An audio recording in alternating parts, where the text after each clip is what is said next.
Welcome to the Ag Queen podcast. I'm your host, Lori Boyer. Today, my featured guest is Dave Carlin, Senior Vice President of Economic Affairs and Economic Policy with the International Dairy Foods Association. Dave, thanks for joining me today. My pleasure, Lori. Happy to be with you. Before we start on some of the topics that we're going to be talking about, things that you work on with your organization, could you tell me just a little bit more about yourself and about the organization in general? Absolutely. IDFA represents the companies and organizations that make all the dairy products that we all enjoy, whether it's milk, ice cream, cheese, yogurt, ingredients. We probably represent 90% of the American manufacturing base for the dairy industry. I came to IDFA about 7 years ago. I had been in private practice as a lobbyist in Washington for almost 30 plus years. Spent some time at USDA during the Clinton administration, where I was Assistant Secretary for Congressional Relations, which meant I was sort of the department's chief lobbyist for a number of years. So I grew up on a dairy farm, coincidentally, and now I find myself back in the dairy industry. So that's pretty much my story. Couldn't get away from it. Couldn't get away from it. And IDFA is based in Washington, D.C. I know I asked you that before I went on the air. That's where I'm talking to you from, but that is where your headquarters is at as well? That is true. We have about 25 people in our office and provide a lot of regulatory and advocacy services to the industry, as well as networking opportunities for our members. Okay. And do you happen to have, and if you don't have this, that's fine, about how many members you have in your organization? Absolutely. We have about 225 processor members and then another 300 or so businesses that supply the industry. They're also gold or regular business partners of IDFAs. Okay.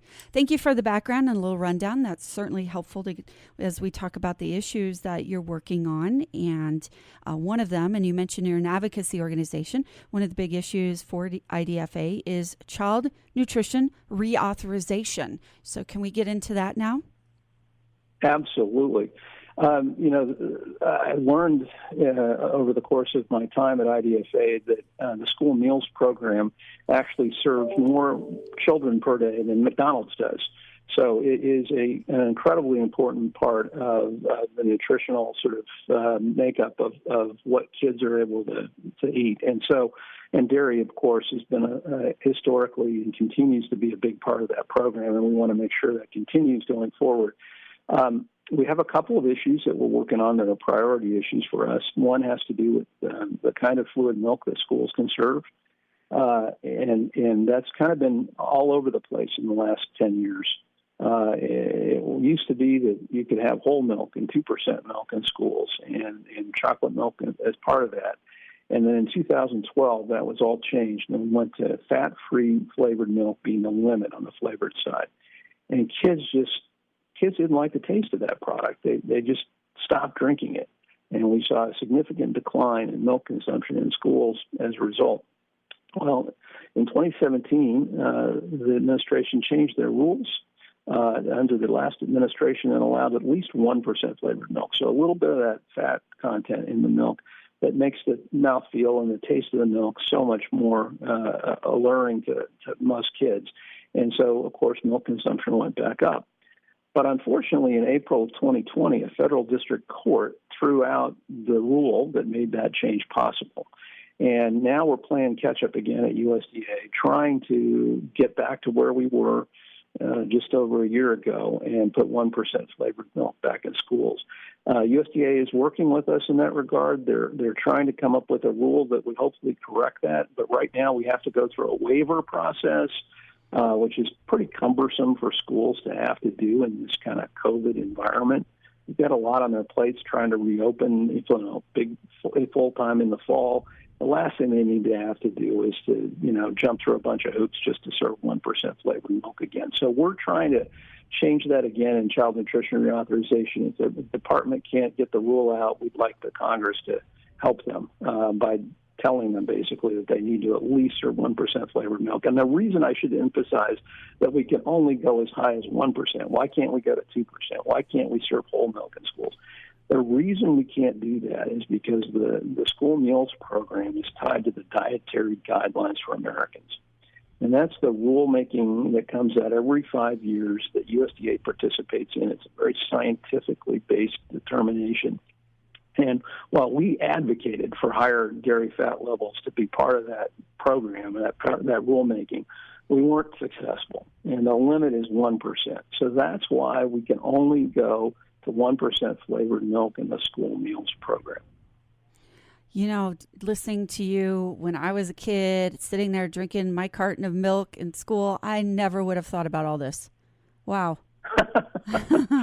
Well, we hope kids don't have to think about it. We want to make it as easy as possible for them to grab a carton of milk and drink it and enjoy the experience. Well, the questions that were coming up to me while you were speaking, you answered them all. So I thank you for that. And unless there's anything else on that, we'll talk about the dairy donation program next. Happy to do that. That's an interesting program. We started that in 2017, and what we learned, what we were seeing, I guess, on Capitol Hill when we go to see members of Congress and senators was, we needed a one-page piece of paper that explained the economic impact of the dairy processing industry, so that they had a sense of not only the numbers nationwide, but also in their states or their congressional districts. So they understood how important our industry is in terms of economic contributions to the communities that they represent. So we engaged an outside firm to kind of put those numbers together in 2017, and we've updated them every 2 years ever since. And so just a couple of weeks ago, the next iteration of Dairy Delivers came out, and it shows a lot of things. It shows that we, as an industry, actually make a 3.5% impact on the United States gross domestic product. 3.5% of the GDP is tied to our industry in some way or another.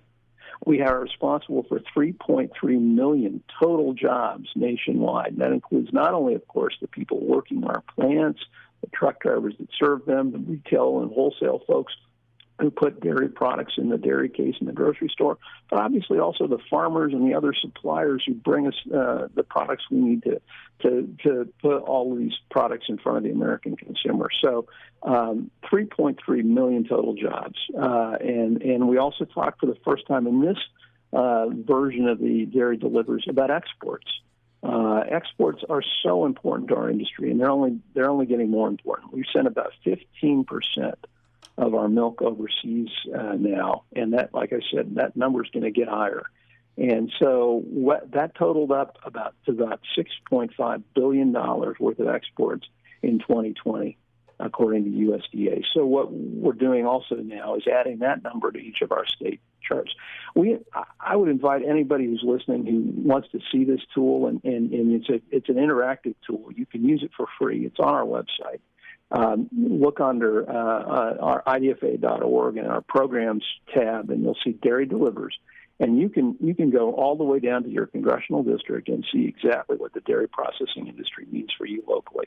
So whether you're talking to policymakers when they're back home, or whether you are just sharing your story with others in your community about the industry, this is a tool that you might want to think about using to give some numbers, put some numbers behind what you're saying.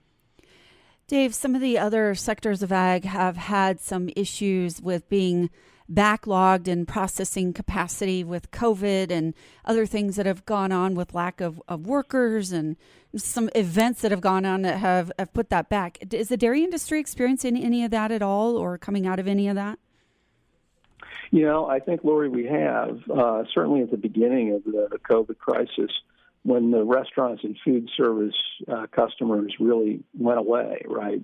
Those dairy processing plants that served those channels had to retool and rethink how they were going to make milk disappear on a daily basis. And there was some excess demand in the retail world that helped there, but it took a lot of work and a lot of flexibility by a lot of people to keep the dairy supply chain up and running, which it did predominantly throughout the last 15, 16 months. So we should be proud of how well our industry has performed in very, very trying times.